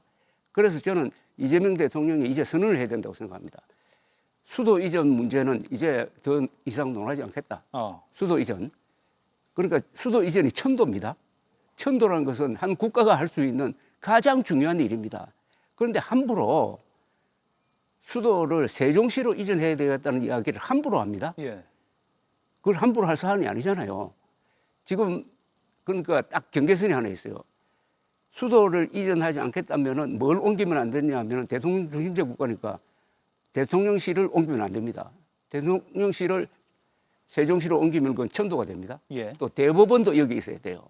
다만 지금 행정부가 반으로 거의 나눠져 있고 국회가 거기 가는 것은 그건 수도 이전은 아니에요. 그래서 앞으로 수도 이전 이야기는 해서는 안 된다. 왜냐하면 지금 남북 관계는 민족사의 정통성을 놓고 다투는 타협이 절대로 불가능한 총체적 권력 투쟁인데 그것은 평양과 서울의 대결입니다. 그런데 서울은 굉장히 유리해요. 한성 백제 400년, 그리고 조선조 550년, 그리고 대한민국 80년 있지 않습니까? 1000년 역사를 가졌어요. 그래서 북한 헌법이요, 1970년대 초까지 통일 조국의 수도는 서울로 한다고 딱 적었습니다. 그런데 수도를 내륙으로, 남쪽으로 세종시로 옮기면은 그다음부터 대결은 민족사적 정통성의 대결은 세종시와 평양이 됩니다. 그럼 세종시가 밀리죠. 예. 그리고 내륙으로 가면 안 되잖아요. 서울은 항구잖아요, 사실은. 한강을 통해서 나갈 수 있으니까. 예. 그래서 수도 이전이라는 이런 이야기를 가지고 소모적인 정치공학적인 이야기 그만했으면 좋겠다고 이재명 대통령이 선을 딱 껐으면 좋겠어요. 다만 그 부분은 최근에도 공개적 발언을 통해서 퇴임식은 세종집무실에서 할 수 있겠다라는 취지의 이재명 대통령이 발언한 것도 있어서 그 이재명 대통령을 정규재 주필이랑 같이 세 분이서 회동하셨을 때 이 얘기도 하셨어요. 세종으로 옮기는 것도 재고하셔라 이런 말씀도 하셨어요? 했습니다. 그러니까 이재명 대통령이 제 느낌으로는 본인도 굉장히 어려울 것이다라고 생각하는 거예요. 제가 이거 천도 이야기가 워낙 중요하니까 우리 역사에서 말이죠. 남쪽으로 수도를 옮긴 나라는 다 망했습니다. 고구려가 만주에 있다가 장수왕 때 평양으로 옮겼습니다. 평양으로 옮기니까 백제 신라하고 싸우게 됐어요. 그리고 한성 백제에서 400년 동안 수도를 유지하던 백제가 장수왕이 밀려가지고 공주로 옮깁니다. 그 수도를 이전한 왕이 거기서 암살이 됐습니다. 거기서 못 견디다가 또 공주에서 부여로 옮기죠. 부여로 옮긴 왕이 성왕입니다. 이 사람은 또 전쟁에 나가서 포로로 잡혀가지고 죽었어요. 이 천도는 굉장한 분열을 일으킵니다. 그래서 천도 이야기를 함부로 하지 말자는 거죠. 예. 그러면 그 부분에서 아무튼 이견은 좀 있을 것 같습니다. 지금 조갑재 대표의 의견은 세종집무실도 이건 안 된다. 청와대에서 임기를 맞춰야 한다라는 말씀을 하십니다. 세종집무실이 제2집무실을 해가지고 뭐 몇 시간 동안 머물고 그 정도로 써야지 수도를 옮기면 안 된다는 겁니다. 수도는 대통령실은 여기 있어야 되고 대법원은 여기 있어야 되고 국회도 여기 있는 게 맞고 다만 제2, 제3 집무실을 해가지고 부속적인 종속적인 존재는 뭐 있어도 되겠죠. 그러면 다음 주 월요일부터 이재명 대통령이 이제 청와대로 복귀해서 직무를 시작한다고 합니다. 이미 춘추관은 이번 주에 옮겼지만요. 그런데 사실 정권을 떠나서 불통 문제가 계속 청와대 구조적으로 뭐 너무 구중궁궐이라 그런 거 아니야? 이런 우려도 있었거든요. 어떤 점에 그러면 이재명 대통령의 청와대 시대는 뭘 좀 유념해야 된다 보세요? 그건 다 해결됐다고 봅니다. 같은 그 여민관인가 뭐 하는 거 있잖아요. 그 저 실장들하고 비슷하고 같은 동에서 근무하잖아요. 여민관에서 3실장과 같이 근무한다. 그 불통 문제는 지리적 문제가 아니에요. 그 사람의 마음의 문제입니다. 의제 문제다. 이번에 저는 윤석열 전 대통령 재판 때 가장 감동적으로 들은 이야기가 하나 있어요. 뭔가요? 그 누구죠? 수방사령관이죠 아마 이진우? 이진우 사령관. 이진우 사령관이 한 이야기인데 술자리에서 윤석열 당시 대통령이 뭐 한동훈 이야기도 하고 뭐 이야기도 하면서 하는 걸 가만 보면서 짠했다는 겁니다. 짠했다는 표현을 썼어요. 그러면서 구중궁궐이라는 단어가 생각났다는 겁니다. 이분이 높은 자리에 있는데 마음속에 구중궁궐을 만들어 놓고 다른 사람하고 제대로 만나지도 않고 상상을 통해서 어떤 사람을 불편하게 생각하고 하는 걸 보니까 그 이야기가 생각나요. 그래서 청와대가 구중궁궐도 아니고 거기 그 옆으로 해가지고 등산객들 왔다 갔다 하잖아요. 그래서 다만 거기 들어가면은 하나 좋은 게 있습니다. 어떤 건가요? 대통령이 자기 시간을 가질 수가 있어요. 예. 그리고 산책도 할 수가 있습니다. 그리고 그 자리는 천하제일 복지 아닙니까? 우리나라에서 제일 좋은 자리입니다. 그리고 뒤에 340m 되는 북악산이 있으므로 북한으로부터의 미사일 공격으로부터도 안전하고 예. 그래서 저는 청와대에 들어가면은 청와대를 즐기시라고 이야기하고 싶어요. 아하. 거기에 시간도 갖고. 더구나 거기 들어가면은 예. 역대 대통령 이승만 대통령으로부터 비롯된 역대 대통령 그 고민의 자취를 거기서 느낄 수 있잖아요. 예. 그게 길을 받는 겁니다. 아하. 역사의 길을 받는 건데 그게 역사적 정통성 아닙니까? 예. 그래서 청와대에 들어가면은 옷깃을 여미게 됩니다. 그 역사를 생각하고 좋은 지형을 생각하면. 예. 알겠습니다. 굉장히 청와대 복귀에 대해서 긍정적으로 생각하시고 세종집무실을 본관으로 쓰는 것은 천도 수준이기 때문에 이거는 하면 안 된다라는 의견으로 조갑재 대표께서 의견 주셨습니다. 그러면 소통의 행보 중에 하나 또 이번에 마무리된 방송 생중계 업무 보고 이건 어떻게 평가하세요? 긍정 평가도 있고 부정 평가도 있고 뭐 있습니다. 첫째 그게 굉장히 재미가 있었어요. 예. 난 그건 좋다고 봅니다. 그리고 행정이란 게 이런 식으로 이루어지고 있구나 하는 것을 많은 정보를 주었다고 봅니다. 예. 다만 거기에 너무 디테일한 데에 대해서 건드리다가 사실과 다른 어떤 상황이 전개된 거는 예. 좀 그렇고 뭡니까 그 인천공항에서 책갈피에 끼워서 외화 100달러 하는 그 문제도 예. 있지만은 또 하나 그 4.3 사건 그 진압하다가 피살됐던 박진경 대령에 대해서 서운을 취소하라. 그건 아주 무리였습니다. 아. 그건 그렇게 하면 안 됩니다. 그건 그래서 그런 위험성도 있는데 이분이 잘못된 건 잘 바꾸는 분이니까 하여튼 그 전체 모양은 좋았고 예. 저는 어떤 경우에는 좀 더 심하게 질책했으면 좋겠다는 부분도 있었어요. 아, 그래요? 그 석유공사입니다. 아, 대왕고래 프로젝트. 예. 대왕고래 프로젝트는 그 대국민 사기극이거든요. 예. 그때 마침 그런데 석유공사 그걸 주도했던 사장이 물러나고 대신 들어왔던데 예. 그거는 국민들한테 확실하게 밝혀가지고 윤석열 대통령이 계엄 이후의 하나로 국회가 대왕고래 그 시추도 막았다 하고 예. 이야기했잖아요. 국회가 막았기 때문에 돈을 아낀 거네요. 1,000억 날아가는 걸로 끝냈지 않습니까? 예. 국회가 막지 않았으면 적어도 10구멍 뚫었을 거예요. 거기는 절대로 대유전이 발견될 수 없는 것입니다. 예. 더 엄하게 꾸짖어도 그건 괜찮았다. 예. 알겠습니다. 자, 대통령실 상황 지켜봤고요. 국민의힘 이야기를 좀 해보겠습니다. 장동혁 대표가 24시간 필리버스터를 했어요. 예. 어떻게 보셨어요, 이 장면? 근데 그래 해가지고 결과가 뭡니까? 예. 내란 전담 재판부 설치 법안을 중단시켰습니까? 못했죠. 안 됐잖아요. 대표가 거기에 나서가지고 24시간 기록을 세우면서 할 것 같으면은 실적이 있어야 될 것 아닙니까? 축구에 비교하면은 주장이 페널티 킥으로 나가서는 거예요. 그러면 골을 넣어야 될 것 아닙니까?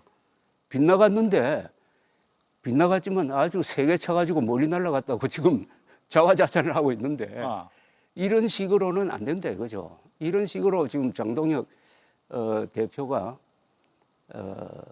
소꿉장난하듯이 이 문제를 풀 정도로 지금 시간이 없고 지금 급하잖아요. 뭔가가 급하잖아요. 급하잖아요. 예. 그것은 윤어게인으로부터 확실하게 단절 정도가 아닙니다. 이건 윤석열을 규탄하고 그리고 부정선거 음모론자들은 앞으로 공천 과정에서 다 배제하겠다. 예. 이 정도 선언을 하고 그다음에 107명의 국민의힘 의원들보다 더 잘 싸우는 한동훈 전 대표를 찾아가서 만나야지. 그래가지고 제가 장동혁 대표라면은 지금 대여 투쟁의 TF를 하나 만들어가지고 그 팀장 좀 맡아달라고 부탁해야 되는 것 아닙니까? 예. 안 그래도요, 한동훈 전 대표가 어제죠, 장동혁 대표 향해서 필리버스터 노고 많으셨다라고 하면서 우리 함께 뭉쳐서 싸워야 한다라는 취지의 글을 올려서 이게 장 대표에게 화해 제스처를 보낸 거 아니야? 라는 분석이 나오거든요. 근데 장 대표는 오늘 이에 대한 기자들의 질문 받고 말을 아꼈습니다. 화해라는 표현은 안 맞고요. 왜냐하면 한동훈 전 대표가 장동혁 대표와 화해할 일은 없거든요. 뭐 지금까지 한동훈 전 대표가 국민의힘을 공격한 적은 한 번도 없어요. 오히려 공격당했지. 최근에 그 무슨 당무감사 그걸로 해가지고. 그런데 다만 이걸 통해서 달라져야 될 사람은 한동훈 전 대표가 아니에요. 장동혁 대표가 노선을 바꿔야 돼요. 그런데 이 노선 바꾸는 것은 어떻게 보면 자기 부정적인 그 정도의 자기 혁신이 있어야 돼요. 그러니까 윤의견 우리가 뭐 황교안이다 이런 노선에서 완전히 벗어나야 되거든요. 그걸 할 수 있느냐? 그러니까 모든 것은 장동혁 대표에 달려 있고 한동훈 전 대표는 국민의힘이 도움을 요청하면은 흔쾌히 응할 자세가 충분히 되어 있잖아요. 아무 모르긴 몰라도 장 대표의 머릿속을 예상을 해본다면 내가 당 대표 당선될 때 강경 노선을 해서 그리고 윤어게인과 절연이 아니라 오히려 그 반대의 의견을 펼쳐서 당선됐기 때문에 한동훈 전 대표와 손을 잡으면 그리고 여기서 생각을 바꾸면 입지가 무너지는 거 아니야라는 고민을 할 것 같아요. 근데 그런 고민을 끊어야 된다. 그런데 그건 작은 고민이고 큰 고민을 해야지. 큰 고민은 선거에서 이길 고민을 해야 될 것 아니겠습니까? 그런데 지금 반대 방향으로 가고 있는 건 확실해요. 이번에 당무감사위원장이 된 사람이 이호선 교수라는 사람 아닙니까? 이분이 부정선거 음모론자예요.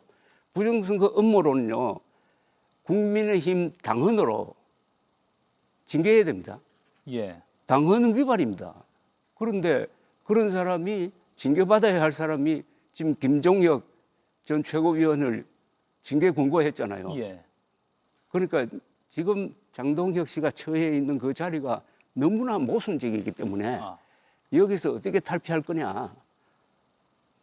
두고 봐야죠.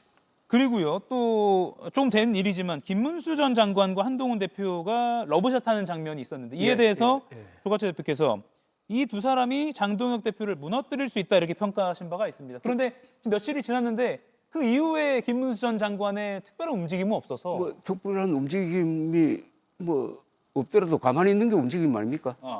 근데 만약 이런 기사가 나오면 그거는 나는 한동훈 전 대표를 지지하기 위해서 한 거 아니다. 이런 이야기 할 수도 있는데 그건 안 한 걸로 봐서는 같은 뜻이란 이야기고 국민적인 입장의 관점에서 국민의힘 안에서 가장 득표력이 있는 두 사람이 한동훈, 김문수 아닙니까?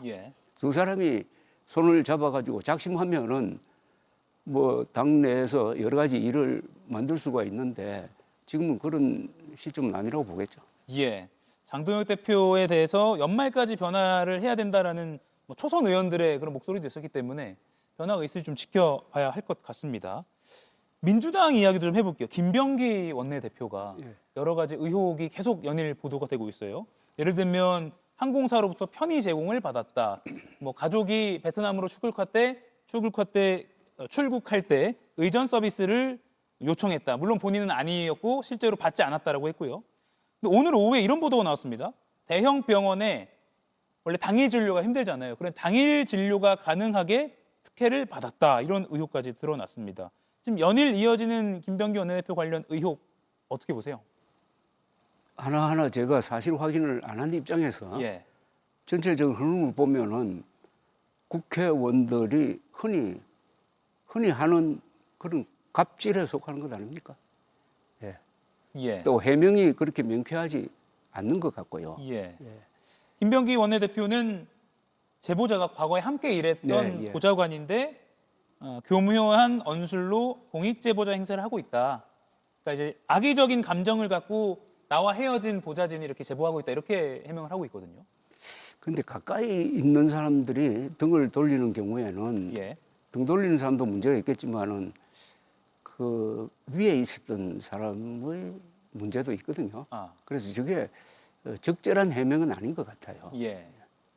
박지원 의원이 이미 사과는 했지만 더 자숙해야 한다 이렇게 말하기도 했습니다. 자숙의 의미를 어떻게 해석하세요? 그런데 이런 문제가 법률 위반 행위가 아니잖아요, 그죠? 그러니까 주로 감정과 이런 거와 연관되니까 그 자숙이란 게 글쎄요, 그건 본인이 알아서 해야지. 남이 이렇게 하라고 시킬 문제는 아닌 것 같은데. 물론 소관 업무나 액수에 따라서 또 뭐 사법적인 처리 대상이 될 수 있지만 좀 지켜봐야 될 것 같습니다. 통일교 특검 이야기를 마지막으로 좀 여쭙겠습니다. 지금 누가 특검을 추천하느냐를 가지고 대립하고 있습니다. 어떻게 풀어나가야 된다고 생각하세요? 저는 우선 국민의힘 민주당 당사자 아닙니까? 수사 당사자죠. 예. 그런데 비교적 자유로운 입장에 있는 게 조국혁신당하고 개혁신당이죠. 그쪽에서 추천하는 사람을 대통령이 지명하는 게 옳은 것 같고요. 그런데 이제 또 개혁신당은 국민의힘과 이제 연대를 하고 하니까 저는 대법원에서 추천하는 거, 대법원장이 추천하는 것도 괜찮다고 봅니다. 다만 민주당이 그걸 받아들일까가 또 관건이네요. 뭐 그런 거 있겠죠. 지금 뭐 대법원장을 코너로 몰고 있는데, 근데 지금 대법원장에 대해서 의혹이 걸렸던 게 이번에 저 특검 수사에서 해명된 거 있잖아요. 12월 3일 조희대 대법원장이 딱 간부회의 나와가지고 이것은 위헌적이다, 연락관 파견하지 마라 했다는 걸 아닙니까? 그렇다면 지금은 민주당이 조희대 대법원장에게 이거 사과해야 되는 것 아닙니까? 그러니까 대법원장이 추천하는 특검이 민주당이 싫어하니까 못 받겠다. 그건 논리적으로 지금 무너졌다고 생각합니다. 그렇군요. 연락관 파견 마라. 바로 위헌이라고 판단했던 그걸 봤을 때. 그 대단한 것 아닙니까? 그 순간에 다른 사람들이 우왕좌왕할 때 조희대 대법원장이 더구나 국회에서 해제 결의안 통과되기 전에 그런 태도를 취했으니까. 알겠습니다. 여쭙고 싶은 게 더 많은데 지금 시간이 또 다 돼서 여기서 좀 마무리를 하겠습니다. 다음에 또 한번 모시겠습니다. 네, 조갑제닷컴 대표와 이야기 나눠봤습니다. 고맙습니다. 고맙습니다. Here for your trip? 호텔에서 말이야. 누군가는 첫 관객이 생겼대. 나는 어떤 방을 만나게 될까? 어디라도 걱정 없이 트립. 호텔 최저가 보장제 24시 고객센터. 호텔 예약도 트립닷컴.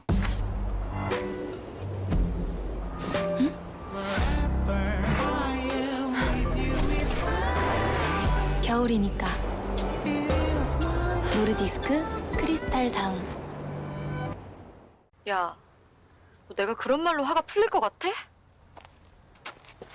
고추마요도 모르면서. 계속 알고 싶은 프라닭의 시그니처. 고추마요 치킨, 프라닭 치킨. 브라운, 갈수록 덜 밀리고 쓰라린 면도. 이제 뉴 시리즈 9 울트라신. 첫날의 첫 순간부터, 첫날이 닿는 순간부터 부드럽게, 저녁까지 깔끔하게. 깔끔한데? 브라운. JTBC 음악 예능 싱어게인4의 그 심사위원 아저씨, 아티스트 윤종신은 15년 넘게 매달 신곡을 내고 있습니다.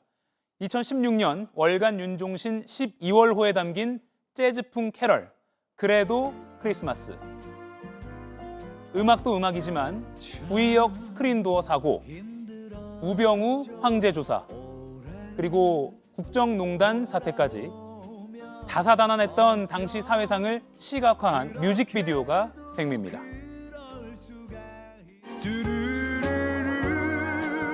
나아질 거야 내일은 길을 걷다 누구라도 마주치면 같은 마음일걸.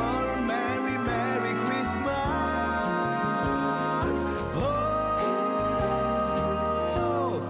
그래도 Christmas. 9년 전 윤종신은 이 노래를 들을 때마다 2016년의 뜨거웠던 겨울을 함께 불 밝히고 목소리를 냈던 그 희망의 열기를 떠올려 달라, 이렇게 말했습니다. 이 노랫말은 2025년 12월 오늘 마치 대자비처럼 다시 찾아와 여전한 위로를 건넵니다. 책임 있는 이들의 반성 없는 모습과 궤변이 아직도 곳곳에 맴돌지만 그래도 하나 둘 다시 바로 잡혀가고 있는 것도 있으니 이 노래 제목처럼 그래도 크리스마스입니다. 오늘 한 컷이었습니다. Here for your trip. 어떤 시인이 처음 여행한 나라에서 처음 만난 할머니가 넥타이가 삐뚤다며 고쳐줬대. 그 마음이 따뜻해서 그 나라에서 1년을 살았대. 아이씨. 낯선 하늘로 떠나 낯선 곳에 머문 단 며칠이 내 삶의 경로를 바꿀지도 몰라. 그곳이 어디라도 걱정 없이 트립. 호텔 최저가 보장제 24시 고객센터. 호텔도 항공권도 트립닷컴. 넌 처음부터 달랐어. 내 나이보다 어떻게 살고 싶은지를 먼저 물었지. 너와 함께라면 처음 가는 길도 용기 낼 수 있었고, 항상 같이 달려준 덕에 더 멀리 갈 수 있었고, 어느새 마음까지 터놓게 됐어. 처음으로 나와 살아가는 보험을 만나다.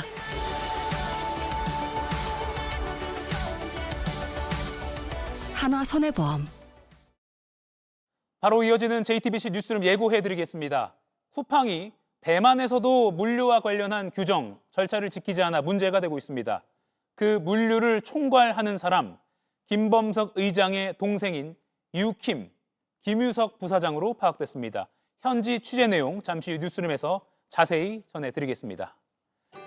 이가혁 라이브 내일 오후 5시에 다시 뵙겠습니다. 내일 최강 추위가 온다고 하니까요. 대비 단단히 하시길 바랍니다. 메리 크리스마스입니다. 고맙습니다.